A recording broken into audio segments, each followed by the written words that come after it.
Hey guys, welcome back to the channel. In this tech tutorial video, we're going to show you how we can apply text animations to text boxes on LibreOffice Draw.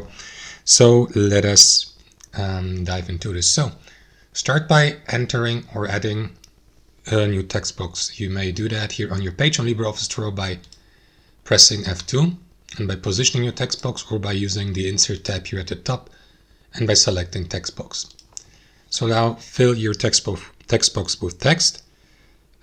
Which one was it? Text animation. So let me use that as an example text.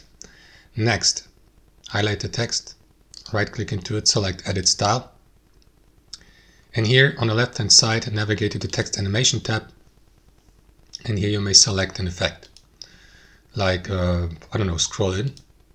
And then you may customize the animation, like for example, the direction to top, to the right, and so on and so forth, and also customize the properties of the animation, like for example the animation cycle, continuous, disable, enable it, or the incrementation, the delay, for example, I don't know, 100 milliseconds or something like that.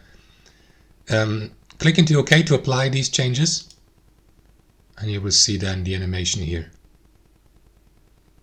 Right, it will be applied to the entire page actually. So that's how it works, guys. Thanks for watching. Hope you enjoyed it, got some real value from it, and we'll catch you later.